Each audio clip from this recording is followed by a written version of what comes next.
Hey now, we are getting over, and I am the Silver King, Adam Silverstein, here to lead you through these hard times.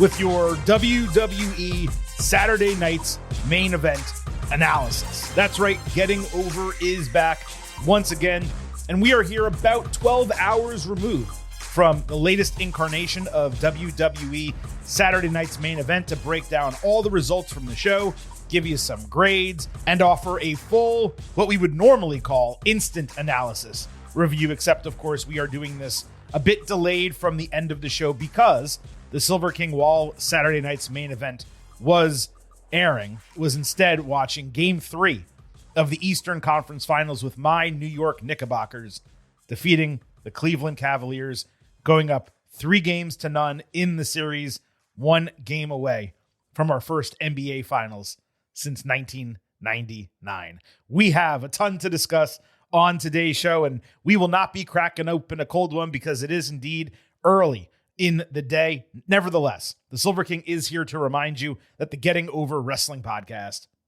is all about the fire. So please, folks, stop being marks for yourselves and go back to being a mark for me. Go back to being marks for the Silver King, Adam Silverstein, vintage Chris Vanini, who you will hear from momentarily, and the podcast in its entirety. Head over to Apple Podcasts and Spotify. Leave a 5-star rating on Apple. Take a little extra time. Leave a 5-star written review. If you do, we will read it live right here on the show. Also, do not forget to follow us on social media at Getting Overcast on Twitter and Blue Sky. You will get episode drops, news, analysis, highlights. You can send in questions and comments for the show. And if you hit the link in our social media profiles, you can join our free community Slack channel, subscribe to the show, and do a bunch of other things on YouTube. You can listen to the show. You can watch full-length video interviews no matter where you want to find us. You can do it at Getting Overcast. Now, vintage, Silver King was watching Game 3 of the Eastern Conference Finals because I'm a man. I'm 40, and my team was in that game. You were doing something else this weekend. Why don't you go ahead and share what that is, to my great dismay? Well, I watched Saturday Night's Main Event live, but before the show, I was at the movie theater watching the newest Star Wars movie, which I know you are dying to go watch. I cannot wait. When you have a free moment. The Mandalorian and Grogu, and I'm not going to give away any spoilers other than to say the climax of the movie has big meaty men slapping meat. Oh, we got 2 big meaty men bumping meat tonight. I mean, that's not going to get me to watch it, but congratulations. Thank you. Was it good? Here, give a review though. Was it good? Is it worth people seeing in theaters? If you're going to go ahead and talk about it. It was okay. It was barely a movie. It was really 3 episodes of the show kind of pushed together into one thing. So because I had a good time, but it's a little bit weird. Because Mandalorian that's the show that's, I almost said Sasha Banks, it's a long time. Mercedes Monet, that's the show that she has a character in, right? Yes, she's not in this movie. But yes, it's the TV show, the streaming show. They turned it into a movie. Technically, it's really just kind of a short season of the show. Yes. Interesting. Okay. So it's like an arc. It's like a story arc from a TV show in a film. Yes, basically. Yeah. Okay. Well, that's disappointing, but you know what? Not too much of a surprise. Given what's disappointing as if you were really thinking about it. Yeah. Oh, I'm just saying not too much of a surprise given what happens in media in 2026. I mean, I just saw the final season of The Boys. I don't know if you watched that on Prime Video, and that was severely disappointing. Euphoria season 3, that's about to finish up. There's more people who are negative about it than I am because the show is off the walls already for the first 2 seasons, but like this one is even more off the walls and ridiculous, and it's ruined a lot of the characters. They used to have nuance, now they don't, many of them. So yeah, I mean, just the way media is turning in terms of the creative direction and stuff. You know, we criticize WWE on this podcast all the time. If anyone wants to hear some criticisms about The Boys or Euphoria or anything else, maybe this Star Wars film, join our Slack channel, interact with Silver King and Vintage. We will give it to you. Now, as I mentioned, we normally do instant analysis podcasts. We tape these as soon as major events go off the air, be them premium live events, pay-per-views, or specials like this. We did not do that Saturday night. We will be doing that later tonight. We are taping this on Sunday, May 24th, AEW Double or Nothing will be airing. We'll have an instant analysis podcast when that goes off the air. And 1 week from now, we will have a WWE Clash in Italy instant analysis podcast. I was first worried because I realized that was the same date as Game 7 of the Eastern Conference Finals. Fingers crossed, I don't think this is going to get to Game 7. Also, it's in the afternoon, which was something I forgot. And that's a good reminder for everyone. WWE is going to be overseas in Europe, starting this week. So some of these shows, I believe it starts with SmackDown on Friday. They're going to be available in the afternoon on Netflix. So for SmackDown, it's if you use a VPN. And for Raw, it's no matter where you are. They will air that live on Netflix early in the day. So just a little programming reminder, for all of you right there. Let's not waste any further time. We're going to get into your WWE Saturday night's main event analysis. And as a bonus treat, Silver King was actually able to watch the full AAA show from immediately after SNME. So we will analyze that the back half of the show once Vintage signs off. So you're going to get 2 analysis slots, I guess, in one episode. We're not going to have to save AAA from next week.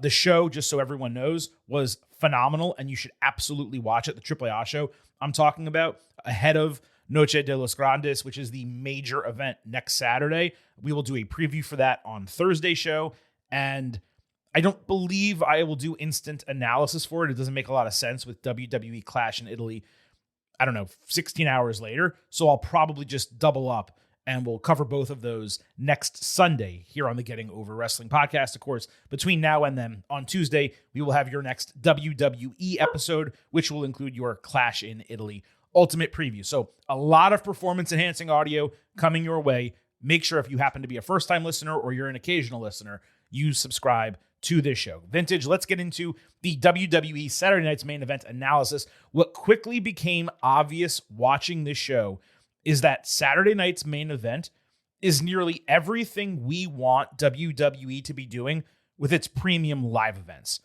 There were unique sets, tons of pyro, limited sponsorships and commercials, no plotting arena arrivals. They moved right into the action. There were backstage segments, bonus promos, pre-match video packages. Nearly every match got legitimate time. Now, they unfortunately modernized the aesthetic a bit. They went away from the vintage blue referee shirts, the tight entrance ramp and such, but they did that for 2 years, I want to say, and they still kept a similar feel overall for the show. My overall point, though, is that Saturday night's main event was a reversion of basically every criticism we have had about recent premium live events, particularly WrestleMania, but even Backlash to a degree. It was a much better show composition-wise, and on top of that, the Fort Wayne, Indiana crowd was phenomenal. They were electric all show, one of the best crowds of the year in American wrestling. Fort Wayne, Indiana, we acknowledge you. Acknowledge. Big acknowledgement right there. Acknowledge. Did not think I was going to say that. Vintage, do you agree that just the composition of the show was so ridiculously spot on?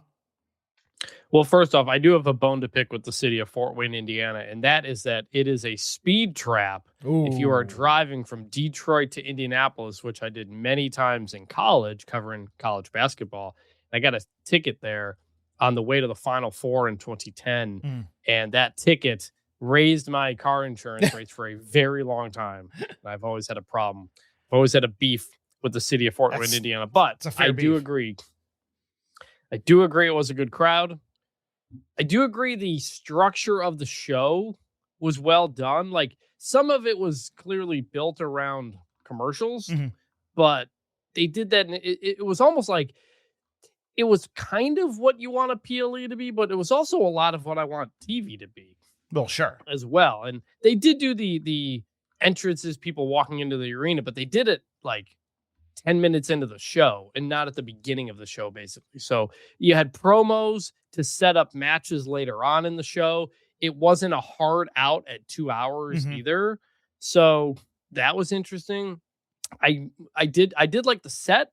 I didn't like changing the entrance ramp, which was strange because they had gotten the narrow entrance ramp from that. I'm not sure what that was. I did like the microphone coming down that Lillian Garcia would speak out of that said SMNE. The only thing The only other thing missing was obviously the referee shirts, like you said, and once again, no Jesse Ventura, which is too bad. But he really added that throwback feel. Now it's more of a kind of a modern program. Indeed. All right, let's get into the match-by-match breakdown. For anyone listening for the first time, we're going to tell you what happened on the show, give you the results. We'll analyze them, provide a grade, and we'll also discuss what we believe is going to happen moving forward with either the wrestlers, their storylines, or whatever the case might be. And at the end, we will give you a final grade for WWE Saturday Night's Main Event. Let's start where the show hit its midpoint, actually. A little bit of a surprise here. Intercontinental Championship, Penta defending against Ethan Page. Page backstage said that this is not the biggest night of his career. It is the biggest night in the history of the Intercontinental Championship. He credited himself for getting the title, the prestige of being on the show. I thought he was saying that he got it into the main event, but he said the only reason Penta was champion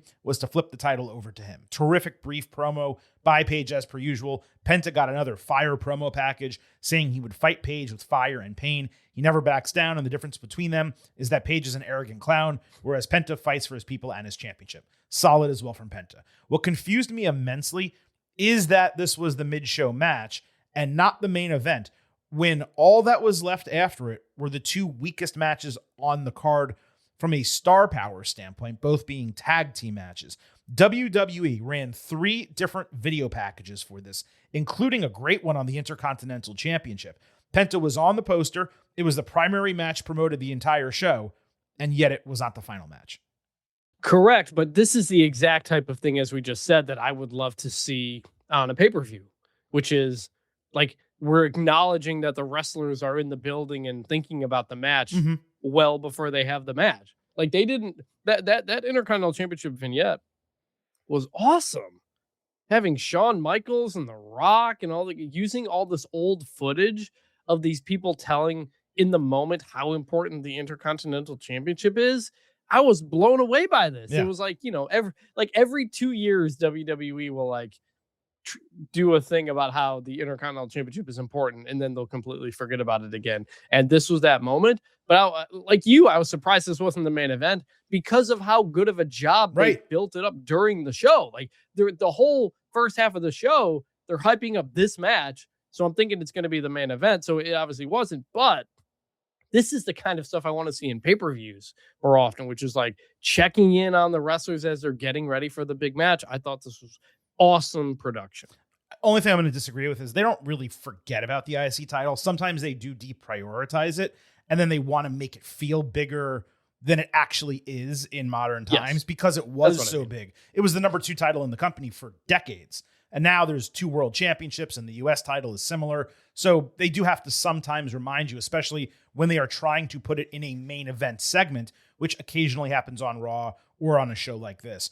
Now, despite all of those praises for production and setup for this match, furthering WWE's technical incompetence, the ego part of Ethan Page's theme was removed from his entrance. You know, the one that lets you know it's his song at the start and the one that's fun to sing along to.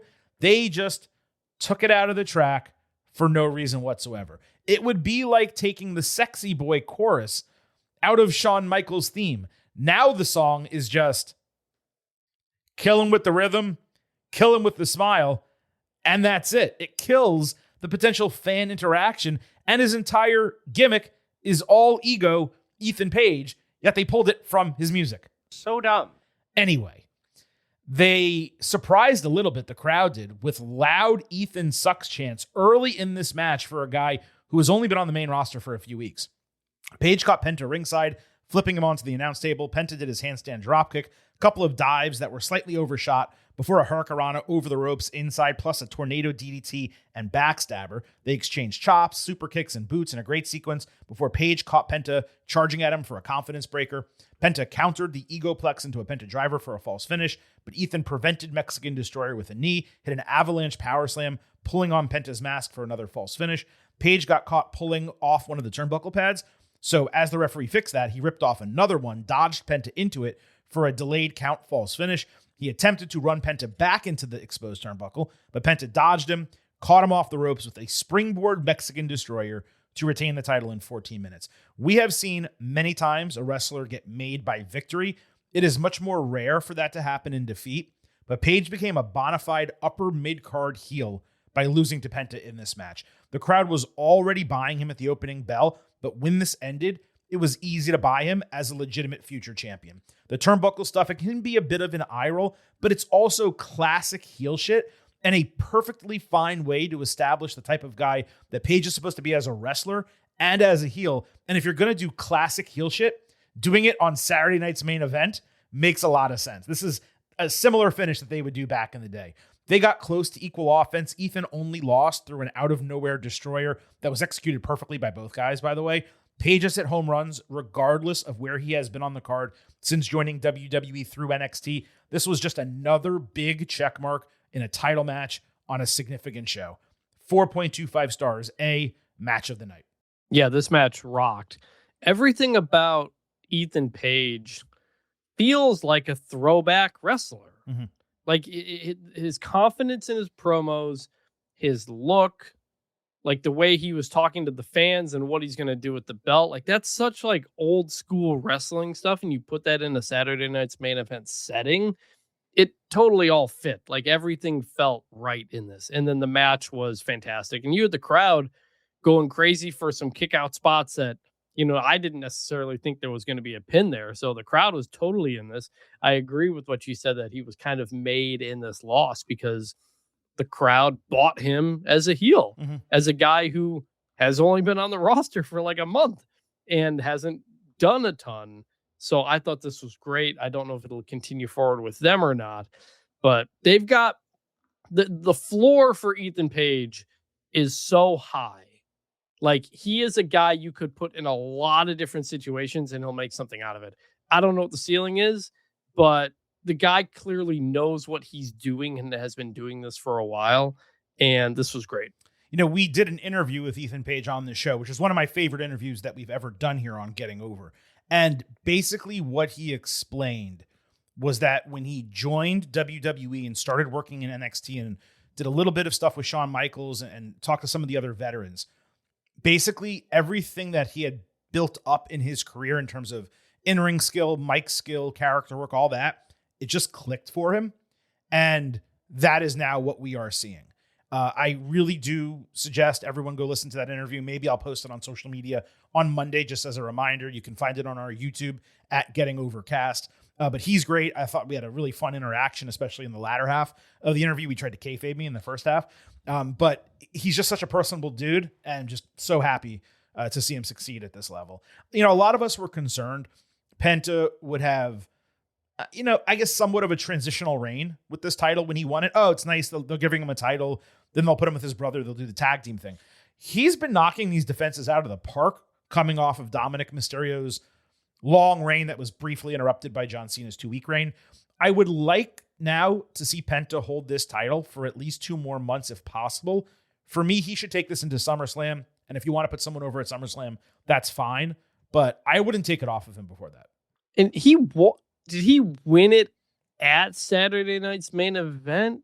He won it in Indianapolis, which Cole did remind everybody on the broadcast. I'm trying to remember what show it was, but I remember he won it quicker than I expected. And I thought, okay, well, if they're not going to have him win it at Mania, he'll lose it at Mania. But then he won it at Mania, and he is so incredibly over that we knew this was not something you were going to end at a Saturday night's main event here. So it does seem natural that you're probably going to take this into like a SummerSlam. Yeah, he won it on Raw 6 weeks before WrestleMania. And that's why we thought, oh, they're transitioning it. They took the title off. We thought the situation was going to be Dominic taking the title into WrestleMania originally, fighting Finn Balor, becoming the Intercontinental Champion. That's what our expectation was. They had dropped it to Penta. They did Dom and Balor non-title, which wound up working just fine. Penta, of course, they did the, what was it, just a ladder match? Yeah, ladder match with Rey Mysterio and all that. But he just won this on Raw. And it was one of those like surprise title changes where it's, oh, they can do this on regular television and, still put on a great show. Like, you don't have to save this for pay-per-views. So no, that was great. And yeah, it was in Indianapolis. As Michael Cole said, I didn't even hear him say that, but that's a good note. And I'm glad they also dropped a good note. Cole said that the IC title had been defended on Saturday night's main event 17 times, which is a cool number. he also said it had only been lost one time. Oh. So that continues. It was Shawn Michaels beating the British Bulldog in 1992 or 4. I don't remember. God, that's but so I familiar. like those stats that they gave us. Yeah, no, that's great. That match, like that, I couldn't recall it right now, but that sounds super familiar. HBK and Bulldog on that show and the title getting changed. Yeah. Let's move on to the opening match of the show. Rhea Ripley, Charlotte Flair, and Alexa Bliss against Jade Cargill, Michin, and B-Fab. After a post-match attack that we'll talk about on Tuesday's WWE show, Michin led a promo backstage saying they're the best team in WWE and they're going to lay the faces out again on Saturday night. They had a lot of personality together, far more than they do apart, and it put Jade into a promo flow that you just do not see when she's speaking solo in the ring. Like, to have Michin speak and then B-Fab and Jade, she picked up their cadence and she was relaxed, almost like she's speaking with people she's comfortable with, as opposed to being in the ring with the spotlight on her, needing to recite robotic lines. It hit for me. I continue to believe this is the right group for her. I rolled my eyes initially at putting them with her based on the way they did the storyline and the fact that she had the quote-unquote baddies in AEW, and it really did not work. Those baddies were never anything. But Michin and B-Fab, they're featuring them. And we'll talk about the match in a moment. I like this trio. They need a name. They need a mission. But they're pretty close into having something here. I agree. They have a chemistry that is helpful, I think, to everybody involved. I think you may have something here. This opened the show with Ripley the first one out. I was worried it might main event given her star power, so that was a welcome surprise. The heels had a tremendous aesthetic, and they got a lot of heat. Flair's gear, I think they were doing Michael Jackson thing. Flair's gear was probably special for a reason, but with the pigtails and stuff, she oddly looked like a super tall child. Bliss did... Go ahead. So they did explain Charlotte's gear. Again, I thought Cole did a good job explaining this too. It was made up of a bunch of friendship bracelets that fans had sent Charlotte over the years. That's cool. And when she was like in a low place, essentially, I think when she was dealing with the injuries and whatnot. And so she put it together like that, which was cool. Great babyface thing. And yes, Jade and the baddies were indeed Michael Jackson. And playing off of that. Yeah, it wasn't so much the gear that was weird. I mean, the gear was weird, but it was more like she had pigtails and color in her hair, and I don't really like the look of that. But again, just my opinion.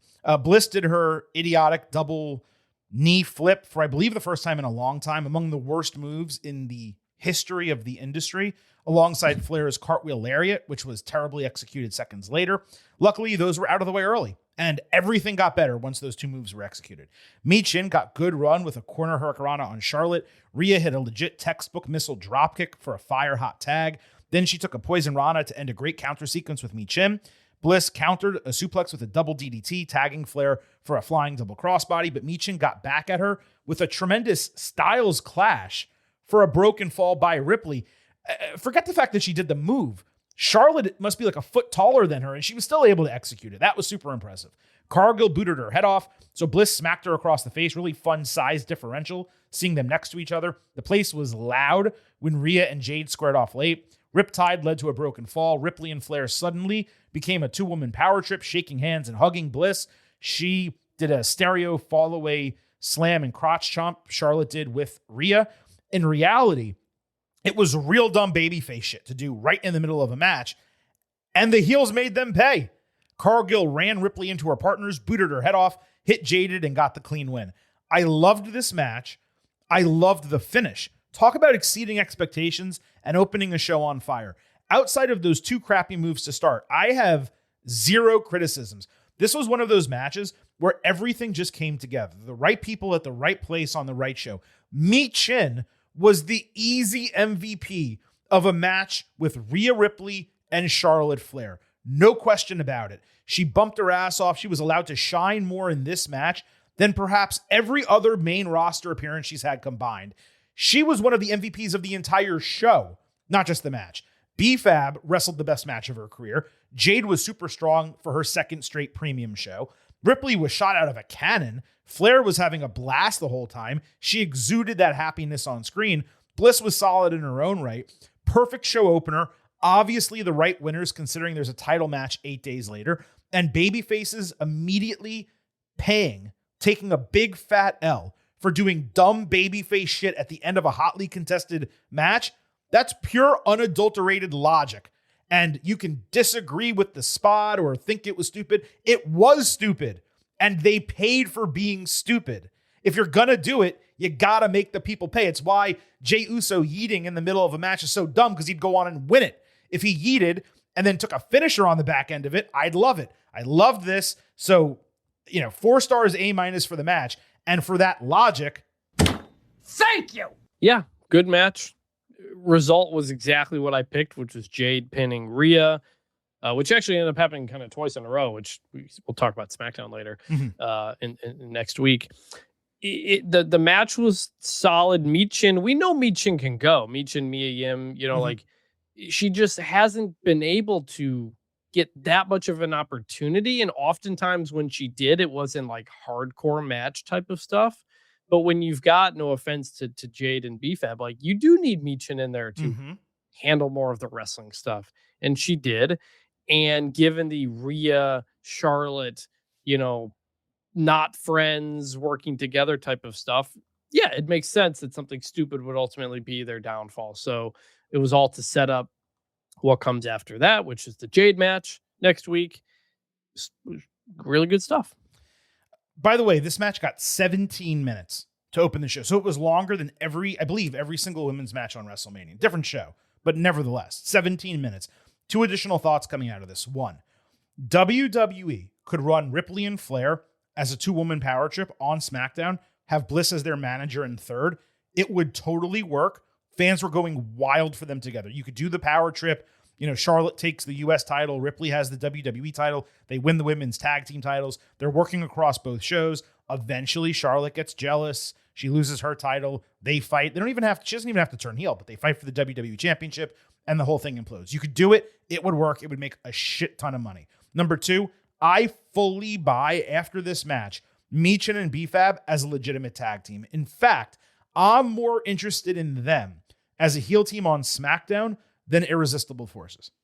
I'm not there yet, but I can see what you're saying. There was a line by Wade Barrett in this too, by the way, about how like BFAB and Michin like on this show because they partnered with Jade and like Jade's helping them. Like they did a good job of selling the 3 of them together and how they're helping each other. So it's on the way up. It's been going well.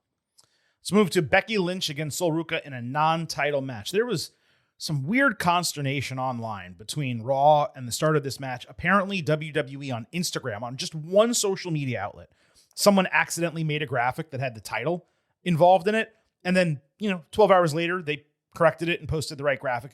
People were like, oh, it was changed to a title match. It was never changed to a title match. They made it very clear on Raw that it was non-title because Sol was 0-2. I was confused by that. Yeah, Sol was 0-2, and they made it clear in storyline that she wasn't getting a title on the line. Becky did nothing to necessitate that changing in any way. Anyway, Ruca backstage said the real question ahead of the match is whether Lynch is ready for her, not whether she's ready for the moment.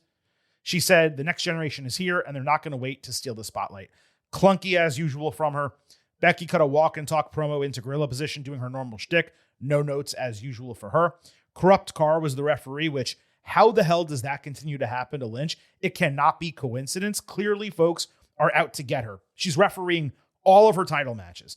Bex attacked Sol before the bell, quickly got taken down by Ruca's really poor springboard falling lariat, which is nearly as bad as Charlotte's cartwheel lariat, but not as bad, but nearly as bad. Which did happen in that earlier match. That's what I'm saying. So, we had 3 off. Bliss's double knees is the worst move in maybe the worst move in wrestling history. Flair does the cartwheel and then stops cold, which means her momentum stops, and then does a lariat, so it doesn't benefit her. And the exact same thing happens on this move. Sol flips over, stops, and then does her lariat. Therefore, it doesn't have any momentum. Then you compare that to the buckshot lariat or the equivalent that Logan Paul uses, and both of those, they have momentum at the end of the move. These that the women do just don't work. They got to stop. Rant over. So she followed that with her step-off moonsault ringside, which she always executes well. And then there was another Soul Snatcher botch, the third one since she's got called up to the main roster. This time, Ruka tried to hit it on Lynch, only for Carr to get pulled in the way by Bex. Now, I don't know if Soul was supposed to hit the move on Jessica or if she was supposed to stop herself from hitting the move, but it doesn't really matter because she slipped on the rope anyway. Jessica called for the disqualification, not on Ruka for hitting her, but on Lynch for grabbing her. The match went less than 3 minutes as a consequence. Becky attacked Soul with her title after the bell, hitting 3 manhandle slams, but not bothering to lock and disarm her, which I felt would have been more appropriate. You want to cause her pain, so put her in your submission move that's very popular and has won you titles. Nick Aldis told Bex backstage that Adam Pearce decided they would rematch, this time for the title, at Clash in Italy, considering Soul technically beat Becky, but that did not atone for this booking.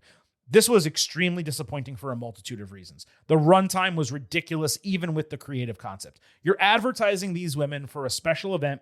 People are spending significant amounts of money to watch. At least let them go 7 to 8 minutes before running that finish.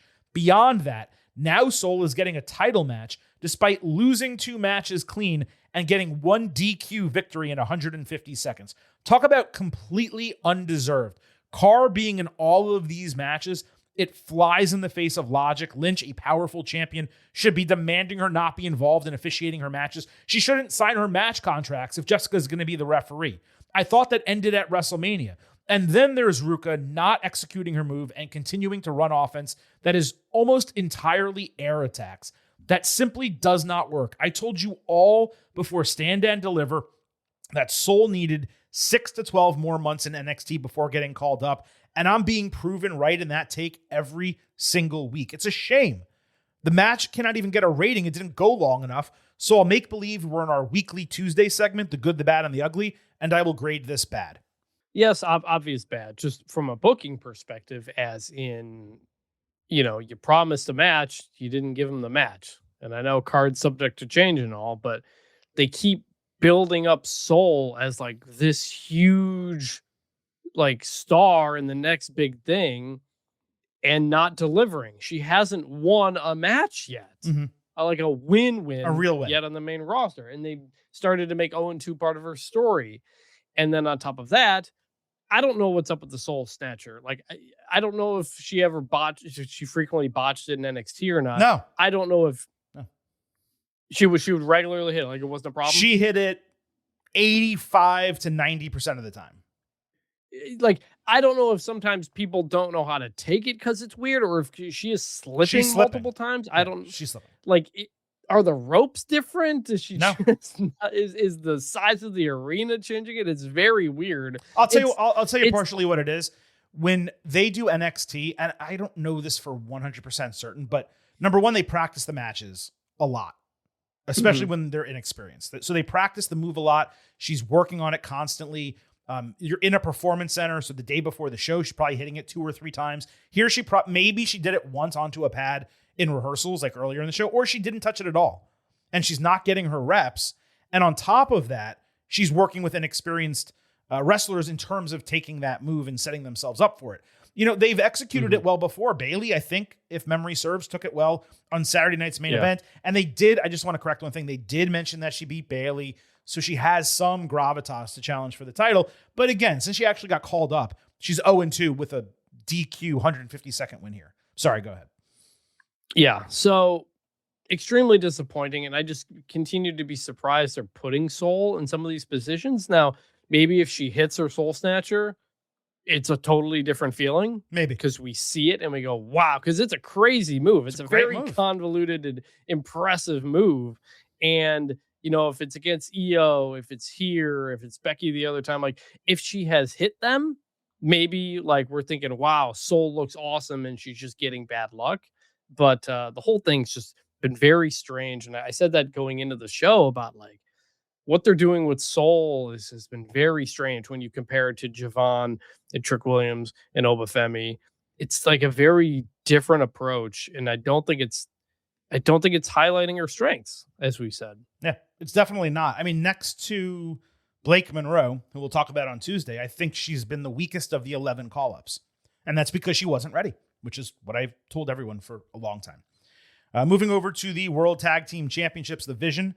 against the Street Profits. The Profits got a pre-match promo package with Angelo Dawkins bragging that they have been pumping out babies for the last 6 months, only to now be focused on the titles. Montez Ford did a call and response with Doc, ensuring they were focused on the same page and pursuing the same goal. It was one of their best promo efforts in a good while. There was also an extended video package about the history of tag team wrestling in WWE before the Vision got a brief promo segment looking and sounding the most like a team that they have since they formed, and then again since they won the titles. All of these were quality. Again, we got 2 promos from each competitor in the match and a pre-match video package. We got none of those at WrestleMania. All I want on pay-per-views, premium live events, is the video package. And we got 3 times as much content here.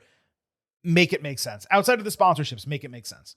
Well, and it felt like in really the final 2 matches of the show, it was an acknowledgement of tag team wrestling, which is something we have really been criticizing WWE for. A lot of people have, about the non-existent tag team divisions. And much like with the IC title, they tried to say like, no, this matters to us. Now, is it a one-off? I mean, really, it's proven in what they do week to week, and what they've been doing week to week is garbage. But it was at least an acknowledgement of the criticism people have had for what they're doing with tag teams. No doubt, and we will talk more about that momentarily. With this being the main event and no other titles changing hands earlier on the show, my expectation at the bell was either for the straps to be flipped or for there to be a notable angle that transpired requiring this to be in the main event. I loved how they dropped the microphone down, like you mentioned, like they normally do it in Madison Square Garden. They did a full ring announce. WWE treated the titles with an unexpected level of gravitas, considering they imploded the entire division just weeks earlier. The only negative presentation-wise is that Dawkins was back in his weird tank top and shorts combo when the dude is in the best physical shape of his entire life. The tank top being all sparkly and stuff did not help. He looked like it looked like someone took one of Goldust's old costumes and like trimmed off the arms and just put it on the dude. I don't understand why he's looking like that when the guy is like cut now all of a sudden. There was a ton of heat on the Vision from the second they entered the bowl, Logan Paul in particular. The Profits took down Paul early with a double flapjack, but on a distraction, he got back at Dawkins with an uppercut, caught Ford blind with a haymaker. Logan was all over Montez, also pulling him off the apron into the steel steps to prevent a tag. Dawkins pushed Vision into a combination neckbreaker DDT after avoiding a second step-off splash attempt from Paul. Ford finally got the hot tag with the whole crowd doing their emote before he got a rolling move into a snap power slam with a standing moonsault chaser. Logan caught him blind with a buckshot lariat. The Profits answered with a sloppy pounce German suplex. They usually execute that better, plus their doomsday blockbuster finisher for a broken fall. Ford murked Vision with his tope con hero over the ring post when suddenly Braun Breaker charged down to ringside, only for Montez to leapfrog his spear and Angelo to catch him with a pounce over the announce table. The crowd lost its mind, and every single one of you watching at home, myself, and I'm going to speak for Vintage as well, we thought the titles were about to change hands. The Profits followed with the anointment and a frog splash. The crowd is going absolutely ballistic, but Paul Heyman did something he normally does not do. He got involved. He put Theory's foot on the bottom rope. Ford went to attack Heyman by leaping off the steel steps. Paul caught him with a brass knuckle aided haymaker. Dawkins flattened him with a tope con hero, and Theory draped an arm over a knocked out Ford, with Vision retaining the titles. What an effing match. I did not anticipate going so deep on the breakdown here, but just as I kept thinking it was going to end, it went longer and got louder and more intense. This was among the best matches any of these guys have put forward in a long time. I can understand distaste with the finish. The show ended without a title change. The crowd was white hot for one in this spot, and it looked like the Profits were going to do it by thwarting Breaker. I sure as shit wanted the strap to get changed. But holy hell, the spot with Breaker was spectacular. The final stanza of the match was off the walls, ridiculously great. If the Profits had won, it would have been among the best finishing sequences of 2026. Legitimate contender for top spot due to the electricity of the crowd. I cannot fathom another spot where they run this match back and get a better response for a potential title change, which is why it probably should have been done here. They were primed for it, but I understand extending the storyline. Also, despite not having a huge issue with the finish, meaning not changing the titles, Dawkins ejecting himself from the ring only for his partner to just get pinned was ridiculously stupid. That's going to get ignored in the grand scheme, but it was dumb. He should not have been doing that. It wound up being the right main event to the show, despite my concerns. It neither delivered a title change nor a massive angle, but I mean, it worked in the spot and it was there for a reason. And it had the best moment of the night with Breaker's run in the leapfrog and the pounce. I'm at 4 stars, A-, and I would have been a lot higher if it actually ended in a title change. Yeah, that's my only thing. And I can't believe they didn't do it. Like, to set up that spot at the end, knowing everybody would be into it.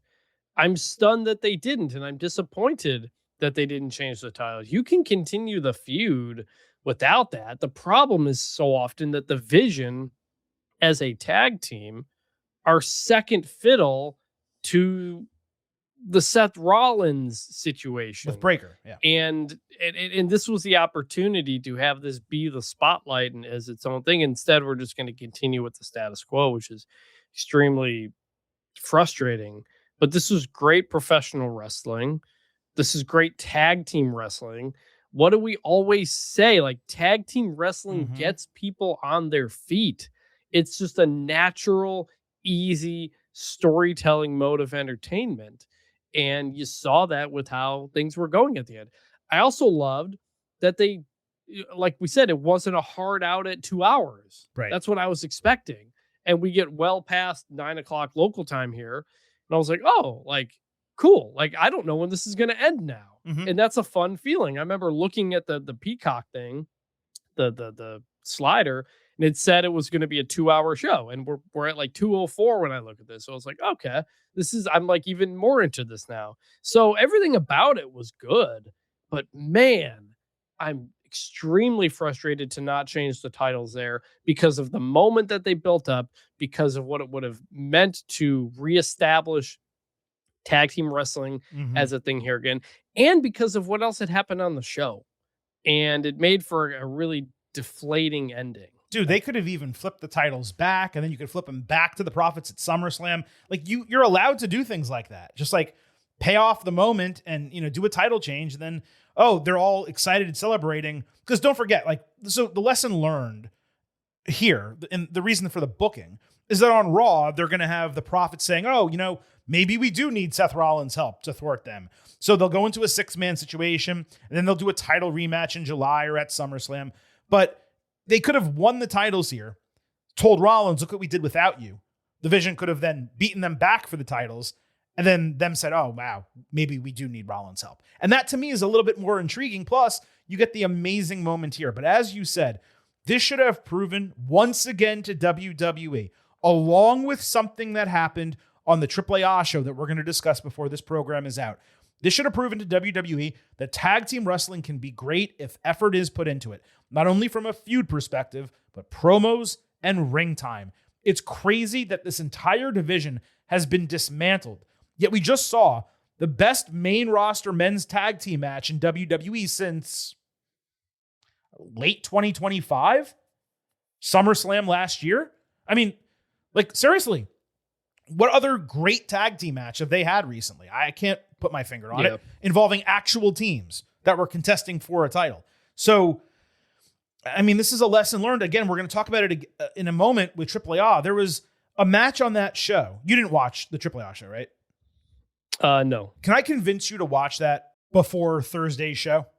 Yeah, this wasn't the big show, was it? No, that's next week. That's why I'm wanting you to watch. Yeah. This show, I'm going to say this right now, and I'm getting ahead of myself.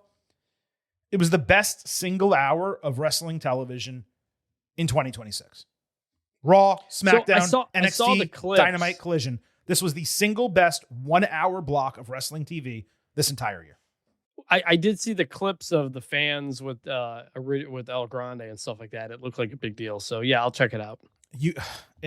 2 matches in an hour, a big segment, big announcement, huge blow up at the end of the show. Holy crap. But my point is, there was a match on the AAA show, we'll talk about it in a moment, featuring 2 teams on Raw that have wrestled on Raw the last 2 weeks. Those matches on Raw, C's. This match, you could argue was an A+. And it's like, why are we not doing that on the main roster? So that's my point here. You had this incredible match with the Profits and the Vision. More of this, and you would believe that WWE cares about tag team wrestling. The problem is they got rid of pretty much all their teams. So who's left to have matches like this? That's going to be a huge question.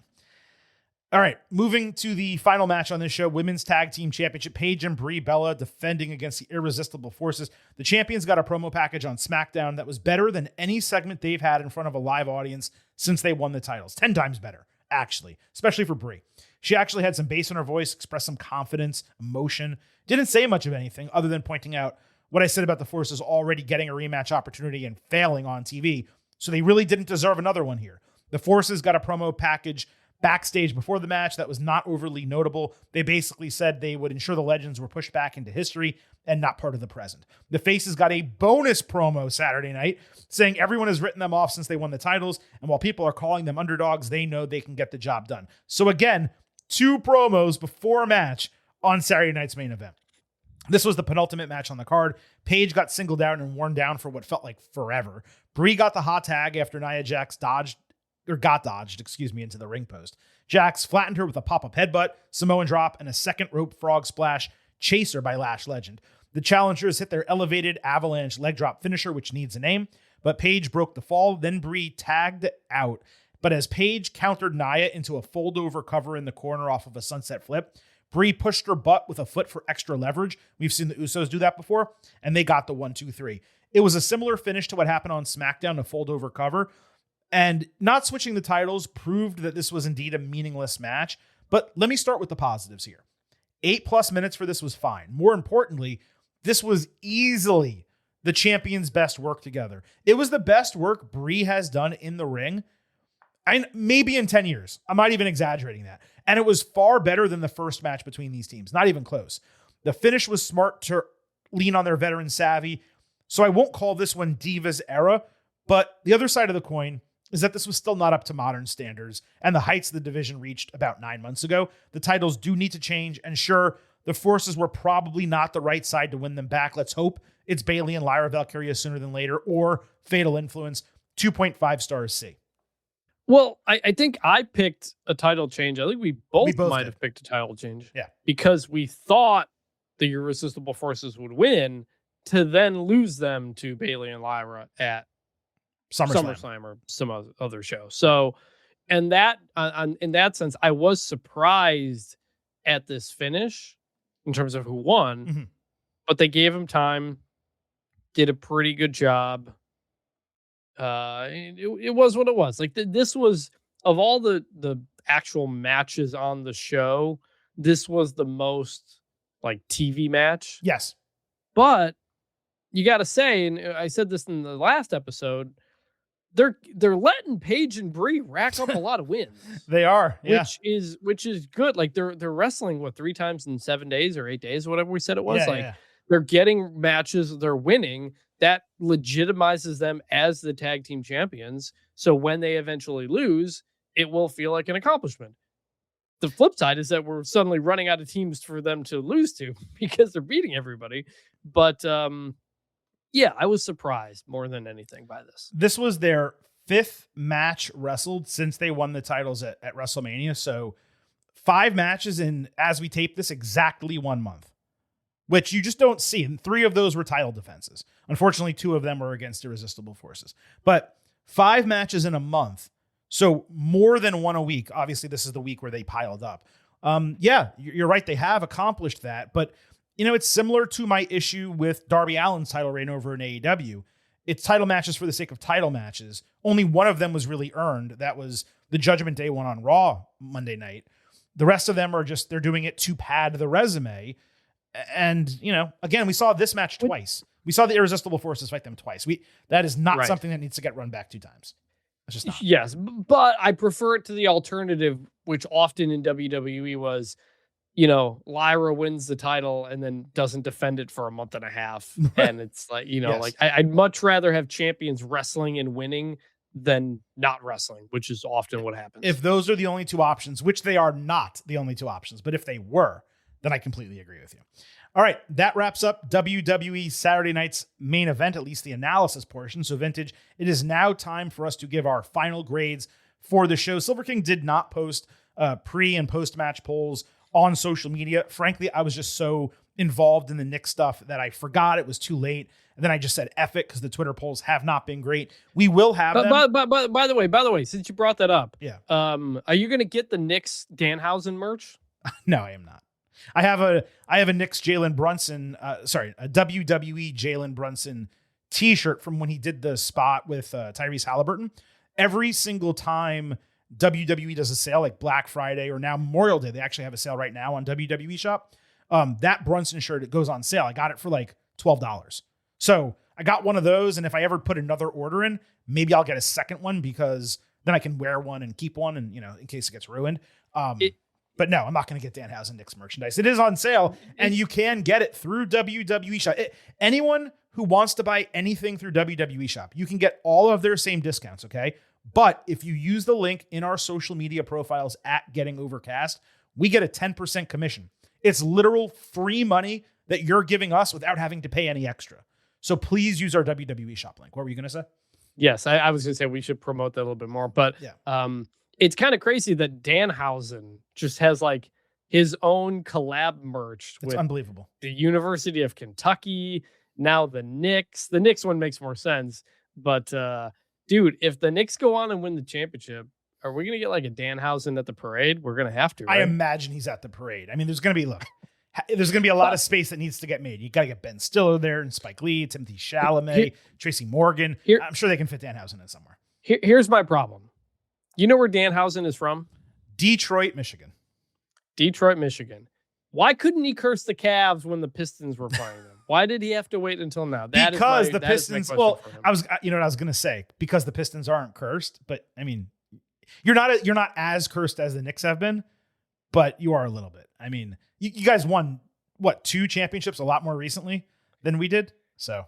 Yes, but we also hadn't won a playoff game in like 20 years. Okay, sure, but you won 2 championships since you've been alive. I have 0. I mean, come on. Yes, it's a mixed bag, but he's cursing everybody.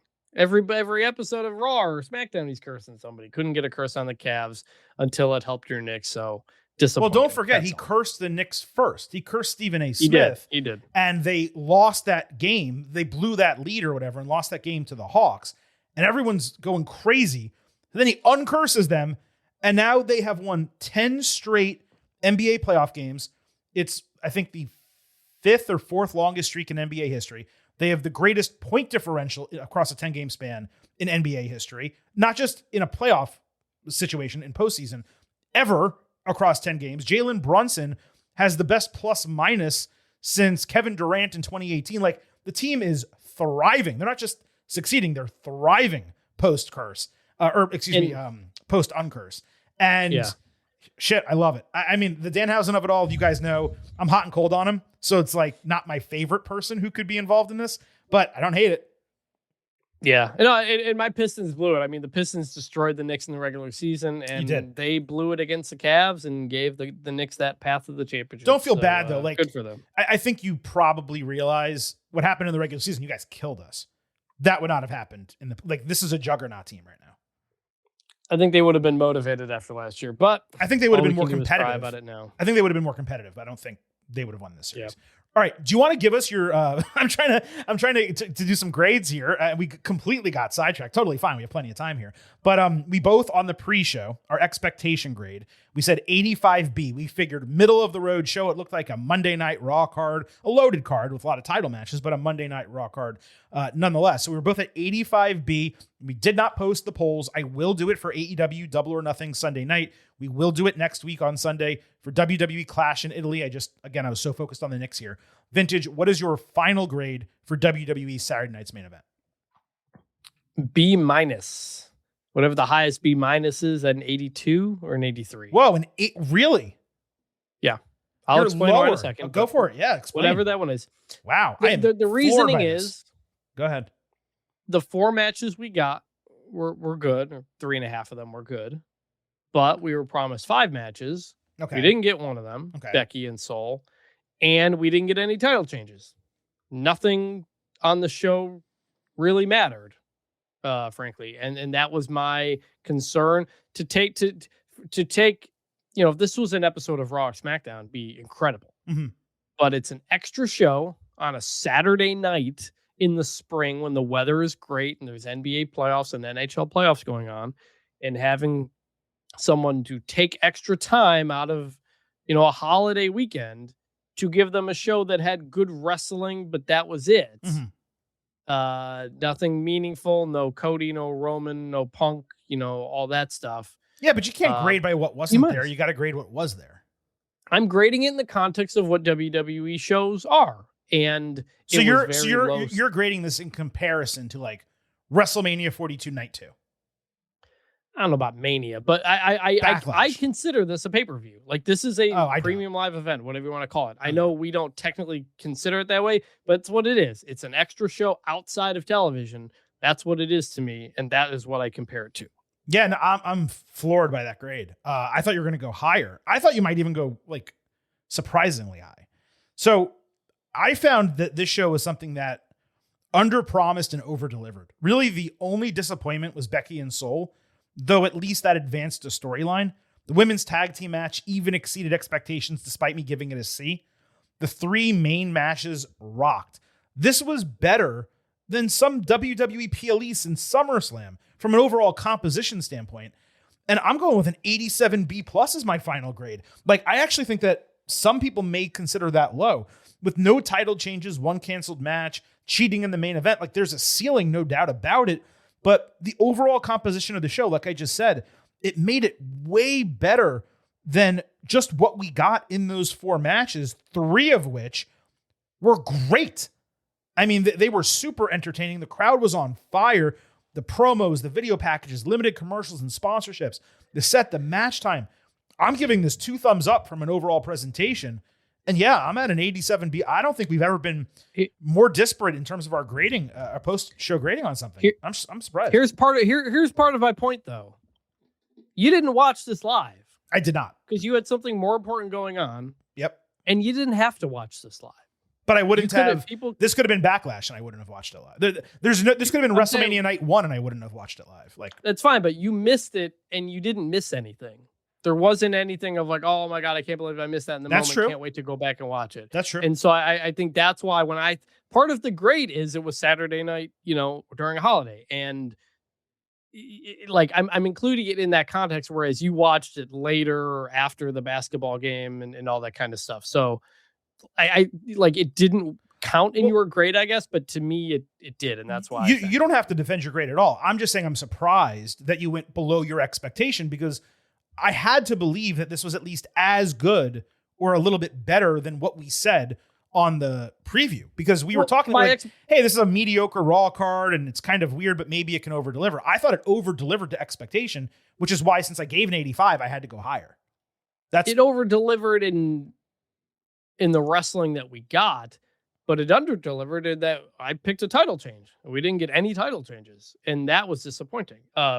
2 of which could have and maybe should have happened. Yeah. Both the tag team titles. Yeah. I'm very annoyed that we didn't get the Profits win, because they did a good job of building it up. I'm less annoyed that Paige and Brie won, but more just surprised. And so it became, okay, they wrestled the team they already beat and they beat them again. And it's like, okay. So, I factor in my grades more than you, I think, is just like, did something meaningful happen? Mm-hmm.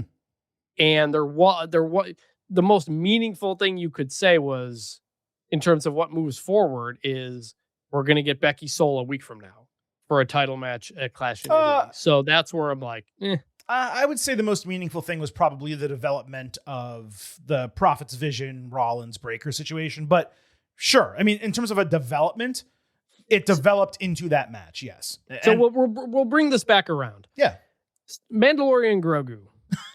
if you I can't even all of the main characters end the movie in the same place they were. There's nothing new. No one's on a new thing. No one has learned a new this or that. It's the same spot. And that is where I feel like things are coming out of Saturday Night's Main Event, which is fine. Again, a B- is not a bad grade. What we got was good. I disagree. It was just kind of like, you could have missed this show. You could not have Peacock, because WWE's not really on there anymore. Not watch the show, tune into Raw on Monday, and everything's in the same position it was pretty much. That second part I agree with. I disagree that nothing happened. I mean, Paige got established. The Profits learned a lesson. The title match got developed. The heels won in the trios match with Ripley and Flair coming together as part of that, but we already had Jade Rhea set. It's not like we got a new match out of it. No, but what I'm saying is the Flair and Ripley part of it all was developed during that match too. So I disagree that nothing happened, but I do, at the larger context, agree that they're going to show clips of this on Raw and probably tell you all you need to know without needing to sit through this. But again, I have to grade it based on my expectation was this, it was better than that. So the number has to be higher than it was when I came in. And that's just pretty much where I am. But I think both of our grades are fine and fair. We just looked at the show differently. And dude, also, it's completely fair and possible. There are times where something happens earlier in the day. I watch SmackDown on Friday night, and SmackDown is always frustrating, but I'm even more frustrated because of the mindset I'm in going into watching a 3-hour wrestling show that is not as well booked as Raw or NXT or anything like that. I was watching this immediately after my team went belt to ass to the Cavs, went up 3-0. I'm in a great mood. My dog's laying next to me. I had a really nice cookie. By the way, this new salty sweet cookie from Costco, if anyone lives near one, put it in your oven for a minute. It is fantastic. I had a cookie and a little bit of milk next to me. I was loving life in this moment. So maybe I just interpreted it a little bit differently because of the mood I was in. But I think both of our grades are legit. I'm just surprised you were that much further down than your expectation when I thought the show over-delivered. But again, to each their own. I'm going to move on from WWE Saturday Night's Main Event, cover AAA. Vintage, you did say you're going to try to watch it at some point before we cover it on the show this week. Do you want to stay on and hear my take on everything that happened? Or do you want to just completely because I don't know what happens on the show. So I want to figure it. I want to see it for myself. Yeah, it's 1 hour. It's actually a little bit longer. Speaking of going briefly over the time, it's a little bit longer than an hour. But again, use your VPN. In fact, I didn't promote it, so I forgot. Sorry, NordVPN. Let me do it at this point in the show. Whether it is Raw, SmackDown, NXT, Premium Live Events, or even Saturday night's Main Event and AAA, we are all in these days with NordVPN. It's easy to set up. It's a drastically better viewing experience each night. You get the same high-quality streams, except they become commercial-free shows. If you want to watch AAA or Saturday night's Main Event without the commercials, all you do is sign into VPN, click on Albania. They don't allow ads on YouTube shows, and you're able to watch both of them on YouTube. When the commercial hits, you don't have to sit through it. You just fast forward, and boom, you're watching the show. You can run through Saturday night's Main Event, AAA Weekly, anything else that WWE puts on YouTube. You sign up at nordvpn.com/gettingover. You get the best discount if you do that. Our link gives you 4 extra free months off the 2-year plan. There's no risk, nor does a 30-day money-back guarantee. So improve your WWE viewing, save money, browse safer online. Get the best discount for the best VPN at nordvpn.com/gettingover. We love having NordVPN as the official sponsor of your boys right here at the Getting Over Wrestling podcast. But again, I did use NordVPN for both of these shows, breezed through them, didn't have to sit through any commercials. And it's great for AAA Weekly because you still get the English feed. It's still HD. Everything's great. So nordvpn.com/gettingover. Okay, that is it for Vintage. You will definitely see him Tuesday on the WWE episode, The Clash in Italy Ultimate Preview. He'll also be on next Thursday's episode with his thoughts on AAA because we are going to preview AAA Noche de los Grandes for next Saturday. I am not 1,000% sure whether he's going to be on the Double or Nothing instant analysis for AEW later Sunday night. I will mention that before the show is out if he gets back to me and lets me know. But discussing AAA from Saturday night, it aired immediately after Saturday night's Main Event. And as I said earlier, start to finish, over 1 hour plus, the best wrestling television show of 2026. Let's get into it. The show opened with the general manager announcement and no English commentary. Tejano Jr., Cibernetico, Chessman, and the CEO of Philippe, which co-owns AAA with WWE. They were all in the ring, as was Dorian Rodon, alongside his mother, Maricela Pena, making it look like one of those men would be chosen as GM, considering we saw them all interview over the preceding weeks. Suddenly, we heard Savio Vega on commentary, which basically gave away the move as Maricela announced, Rey Mysterio would be the GM. She called him a visionary who was recognized all over the world and respected by fans and wrestlers. The place understandably went insane. Dominic backstage was pissed. We never saw him again on the show. Rey said AAA had a place in his heart for giving him the one opportunity he needed to become a star. Fans chanted his name loudly, and the show got on a roll. I am not sure why I didn't peg Rey for this role. I don't believe anyone really did.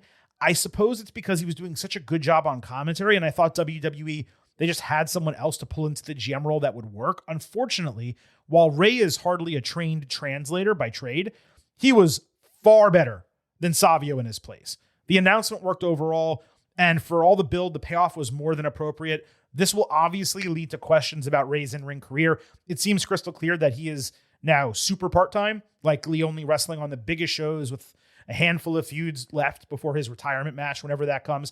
And that's totally fine. But I do believe we all want to see him, in some of these key feuds in WWE before he hangs it up.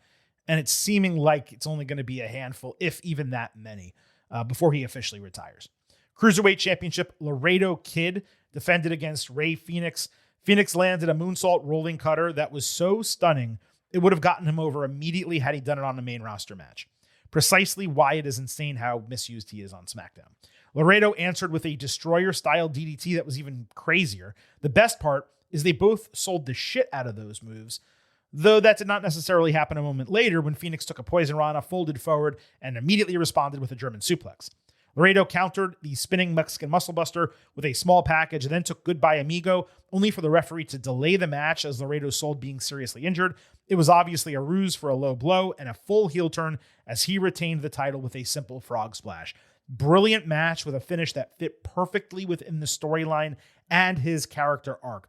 It set up a clear rubber match. I assumed in this moment that it would come at Triple Mania or another major show to change the title, but this was a hell of a match. Perfect booking, even if the crowd would have gone more insane had Phoenix actually won. 4.25 stars A. It was headed for a much higher grade. I said to myself, there may not be a better move all weekend than that Destroyer DDT. Later backstage, Mysterio told Laredo that he wasn't going to get away with what he did in the match finish. He was going to have to defend his title in a rubber match next week at Noche de los Grandes. Crazy to me that it's getting run back in 7 days, but obviously that is a huge show. I still thought they would space it out a little bit. What's also strange is that it seems like this event has suddenly become a 2-week show because La Catalina, Lola Vice, and Bailey were supposed to fight Las Toxicas next week, but that got moved to June 6th. So there's not going to be a women's match on the show, even if the card is loaded. We'll talk about the card at the end here. We'll preview it next Thursday, but I did want to mention that the women got pulled off seemingly for this match. And now they're going to have to build out the latter half of that card, which I presume is going to get taped after Noche de los Grandes. AAA held a parade and fan rally for El Grande Americano in Mexico on Saturday. This had been canceled and then rescheduled, but people still showed out for it. They went wild for El Grande. There was also footage of El Grande Americano Original walking into the building with his guys while Julio was wearing a bulletproof vest looking like 50 Cent. The fans were rabid hating them. The storyline and booking is so effing good. They're killing it in Mexico. So that led into Los Americanos versus Los Americanos Hermanos, anything goes match. This was the main event of the show. It was only a 2-match card. Corey Graves tried to suggest before the bell that some people were confused about whether Hermanos were the Creed brothers, even though they are called Credo brothers, Julio y Bruto. There cannot be a single person out there who does not know this, considering the inconsistencies between the mask wearing on both shows. So ridiculously frustrating the way this has been handled on Raw, and how the Creeds were both maskless and wearing masks in AAA across different weeks. So dumb. The response for the faces, though, was tremendous. Their best yet. Bravo did a double step stool tope con hero that I haven't seen in years. Brutal ball landed directly between the other 3 guys. Massive bump that he took. I hate that move. Americano drove Julio nuts first into the ring post 3 times. Then they broke a piñata over his head with a Meteora. But there was no candy inside. Come on, Oos. It's a joke, right? It's a joke, Oos. You ribbing me? Bravo used the American flag brought to the ring by Hermanos as a weapon. Then he threw it onto the canvas. No, don't like that. Even in Mexico, I don't like that. Then he hit an absolutely insane tope suicida splash because Julio was not on his feet. Maybe it was the planned spot. I'm not sure. It was ridiculous either way, almost on par with Laredo's DDT on the night. I just haven't really seen that before. Bravo then did an airplane spin, como un niño grande y fuerte. Hermanos responded with a super collider into a pair of Liger bombs. Julio box jumped into a double superplex, hit a 450 splash on Bravo for a broken fall. The crowd was in fuego. Americanos wore out, and I mean wore out, the Kratos with a kendo stick before Bravo splashed Bruto from the top rope through a table. Bravo then loaded his mask for a white Russian leg sweep flying headbutt, but Original broke the fall, threw Bravo through a leaning table, and tossed Rayo into the announce table. No match finish. It wound up being a no contest. El Grande saved to a stone cold level pop, took out Hermanos before going face to face with Original, both guys enraged but unable to touch due to the contract stipulation. Original slowly walked away, but Grande lured him back by talking shit and calling him Shorty G. So Original took off his jacket to reveal a tank top of Andrea, El Grande's girlfriend. Grande lost his cool, but Americanos and Hermanos held their guys back. Then Grande and Original simultaneously broke free and hit each other, basically negating the stipulation as they broke it at the same time. That led to a massive, chaotic pull-apart brawl with appropriate camera work to the point that Paul Levesque should have been seething at home if he was watching live, incredibly jealous how much better this brawl was than any of the 100 we got on the road to WrestleMania. And it got better. Mysterio came out at the end of the show to calm everyone down, basically clarify the match was still on, and he was going to ensure it happened because he wasn't going to let his first night as GM, ruin the big show, go off the rails. So the locker room cleared out to fully separate both guys as they had gone at each other again after Ray spoke. It somehow continued as the show went off the air. And if you were watching this live, you said, why the hell did they turn this show off? I want to see the way this ends. This thing was absolutely crazy. It seemed like they did this mostly to establish Mysterio's authority. And because, let's be honest, a brawl like this, it's way more exciting than two guys just staring at each other. The problem is the stipulation was already ignored twice on Raw. So as an American fan watching both shows, that was just incredibly frustrating and annoying.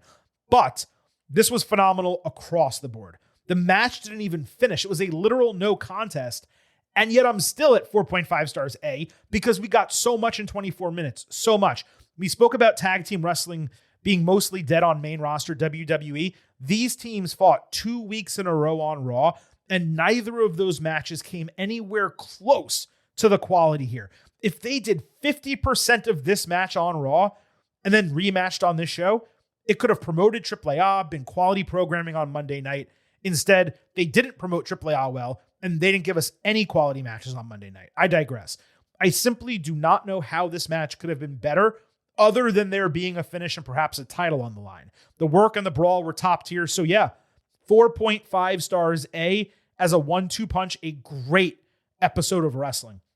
There was also a tremendous video package that played to end the show, previewing the Americanos feud ahead of Mascara contra Mascara. I posted it on our social media so you can see it if you have not been watching the weekly shows, which you ideally should be. Like I said, it's the best hour of wrestling on TV many weeks. This week, it undoubtedly was. It was the best hour of wrestling on TV in 2026.